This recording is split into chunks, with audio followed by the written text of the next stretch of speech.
Si je vous dis que chaque année, 8 millions de tonnes de nourriture sont gaspillées en Europe à cause de ça, les dates de péremption, vous vous êtes forcément déjà retrouvé face à un produit périmé et là souvent c'est l'interrogation, je jette ou je mange, est-ce que les dates de péremption sont fiables?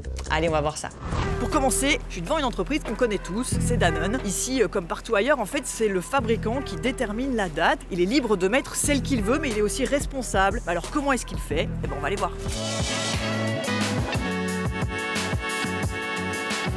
Quand on fixe la date, ce qu'on regarde, c'est finalement si le produit ne représente pas un danger pour la santé, c'est ça? C'est ce que jusqu'à 10 ans on faisait seulement, donc on regardait la sécurité alimentaire du produit. Depuis maintenant la conscientisation sur le gaspillage alimentaire, on a décidé de basculer de DLC à DDM, qui permet pour 85% de notre portefeuille de produits laitiers maintenant d'être consommé après la DLC.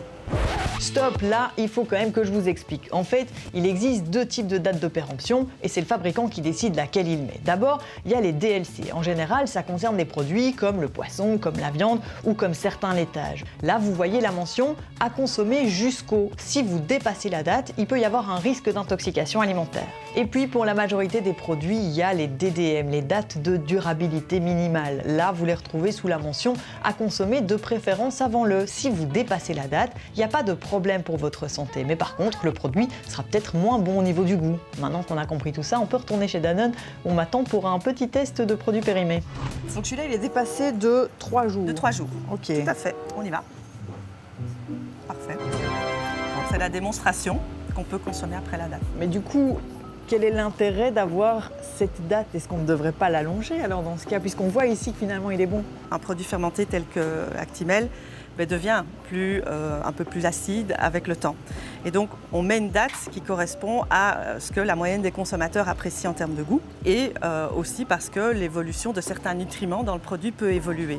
Et puis de toute façon, il faut bien mettre une date. C'est pas moi qui le dis, c'est une réglementation européenne. En fait, c'est obligatoire pour tous les produits. Enfin, il y a quand même des exceptions, comme par exemple les fruits ou les légumes frais, certains alcools comme le vin ou le sel et le sucre. Et pour les autres, est-ce qu'on peut se fier aux dates de péremption? Je suis ici à la faculté de Jean Blou où j'ai amené toute une série de produits que je vais montrer à une experte en sécurité sanitaire. La plupart de ces produits ont une DDM, donc il y a très peu de risque de les consommer plusieurs mois, voire même plusieurs années, par exemple comme une boîte de conserve, après leur DDM. Mais est-ce qu'elles sont toujours justement fixées? Elles ne sont pas toujours justement fixées dans le sens où vous avez une négociation un petit peu entre la grande distribution, les concurrents, qui ont aussi des produits similaires et qui ont des dates à peu près similaires aux vôtres, et ce que vous décidez pour votre produit. Bon, après tout ça, pour trancher, je me suis dit que le mieux, c'était peut-être de vous faire goûter. Est-ce que je peux vous proposer une petite dégustation? La moitié des produits sont périmés.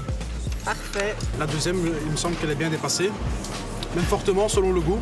Celui-là est plus fade? Ah oui. Vous préférez celui-là? Oui. Vous préférez le périmé?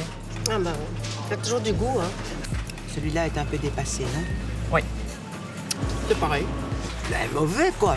Il y a une différence de goût énorme, hein. En fait, il faut utiliser vos sens, goûter, sentir, et vous pourriez être surpris. Mais pour plus de clarté, la Commission européenne a décidé de revoir sa réglementation sur les dates de péremption. Voilà, si vous avez aimé ce scan, vous pouvez en retrouver d'autres sur notre page YouTube RTBF Info. Et puis si vous avez une idée, ça se passe ici, dans les commentaires. Salut!